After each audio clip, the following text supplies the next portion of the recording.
Can I start?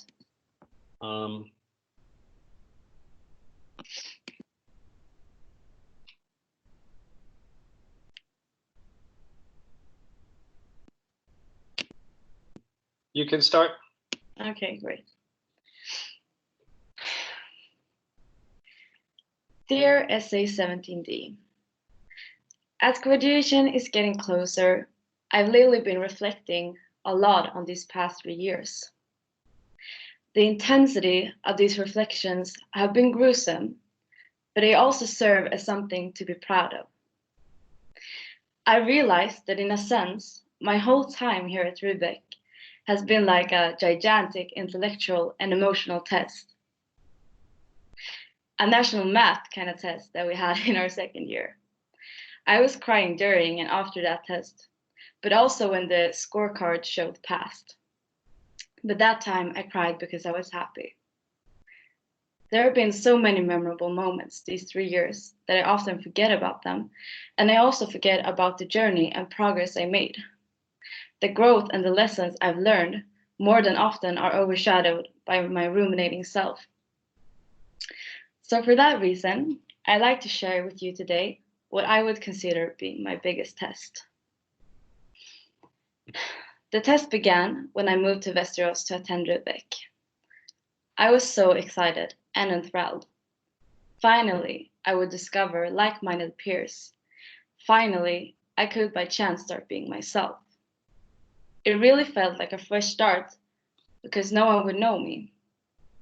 But I was at the same time timid, afraid, and scared of not being accepted into a squad, and not receiving invitations to any parties, or have the utopian high school experience. The acceptance, receiving, and experience that I have wished for so long. The initial meeting, I remember so clearly during a hot day in August, the meeting that eradicated the major fears. That was 3 years ago, but all of you are timeless. My view of you then does not differ much from what it is now. I still see all these beautiful individuals that I saw the first day of school. I still see the welcoming, warm faces, and I can still hear everyone's excited voices when they speak about something they're passionate about. However, little did I know that the test had just begun. It was a dichotomy where I admired all of you as astonishing people and simultaneously undervaluing myself. I genuinely believed I was nowhere near being as special, funny, or beautiful as all of you. And the accumulation of everything being so current and different, so new and unlike, enforced the biggest test during the first grade, acknowledging myself. Luckily for me, I had some wonderful friends who did that for me when I couldn't do it myself. Maria, Julia, Emil, Lydia, and Hannah, a special thanks to you. During the second year, my multitask ability definitely got tested. On top of my goal to have perfect grades, being a useful member in both the student council and the activity department, I also wanted a perfect social life. And I must admit, it was a difficult year balancing all these things, but it was also very enjoyable. And enjoyable it was to participate in all the events the student council or AD arranged,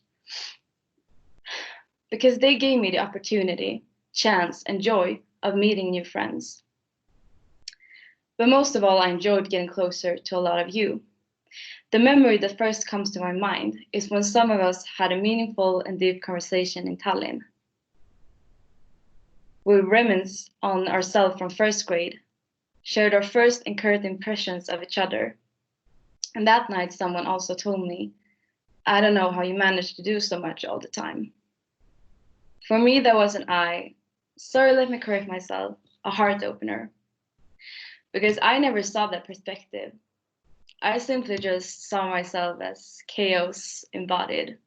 And perhaps I learned that it doesn't matter how much you multitask if it only brings you stress, anguish, and anxiety, because then you will always feel like you're underachieving anyways. My experiences from the first and second grade had culminated into the hardest part of the test, third grade. If I could choose just one word, to describe this year. It's tiredness. Tired physically, but most of all mentally.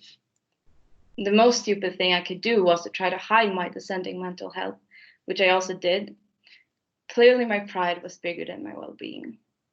But after having my breaking point, I actually went to see a psychologist, and eventually things started getting better. However, when I finally saw some light in the tunnel again, it turned pitch black again. When we didn't come back to school after spring break, we knew there would be no more sitting in the dining hall watching PO come and go, no more visits to cafes, no more Telma's jazz hands or Samuel doing stunts in the middle of class.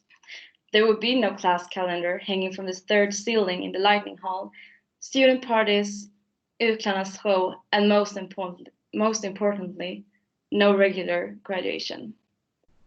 It was devastating that my mindset that had kept me going, if I just hold on a little longer, I'm going to experience the best time of my life, just fell apart. And I think that many of you, just like me, have felt like we were in a surreal state. And as I'm speaking to you, we're still not finished. I haven't passed this test yet, and I've been feeling like I'm going to fail tremendously for weeks now. But I haven't. And I remind myself that I passed first grade, I passed second grade, and I passed that math national test, even if it was on the edge. So logically, I will pass third grade too, right? My biggest test. Thank you. That was so good.